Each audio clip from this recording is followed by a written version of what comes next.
Magandang araw sa lahat. Ayan, itatanim ko na ang aking pink na lemonade. Ayan. Ang ganda-ganda kasi niya. Ayan. Meron siyang guhit-guhit. O, diba ang ganda? Tapos, pink yung kanyang ilalim. Ganda lang. Ilagay ko na siya sa timba. Para naman hindi na siya masikipan at sayang naman dahil may bulaklak siya tapos meron na siyang parang maliit na butil. Ayan, kaya itanim na natin to.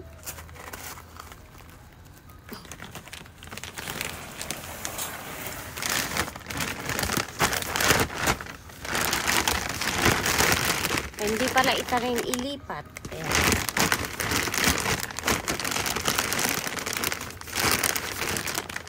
Lipat na natin siya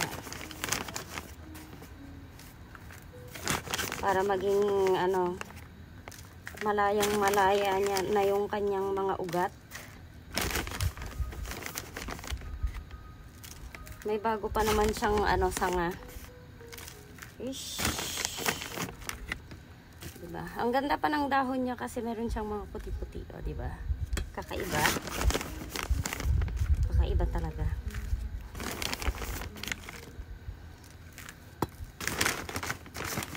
Hindi ko na hahayaan na tumagal pa siya dyan sa kanyang lalagyan dahil ang liit-liit.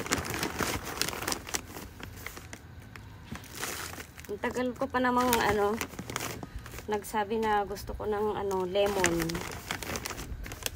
Ayan. Nung nakaraang taon pa.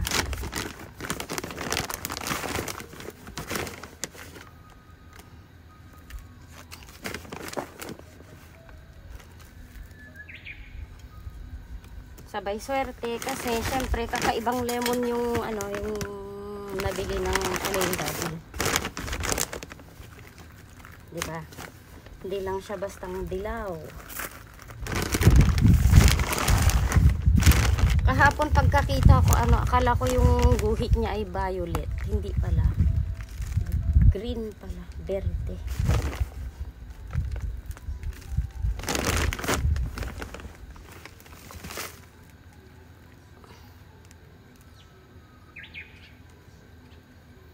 Meron pa ayan yung kanyang bagong sibol na sanga.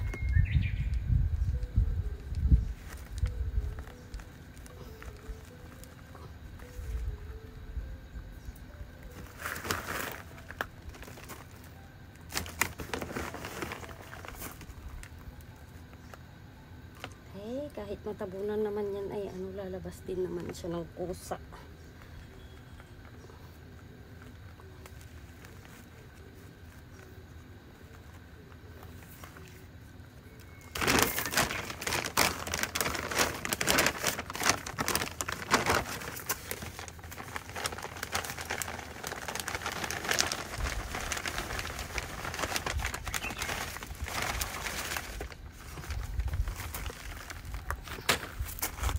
Ayan. O, diba? May bago ulit tayong aalagaan. May bago ulit tayong puno. O, diba? Sanga lang to. Pero buhay na buhay. At ayan, tapos na tayo.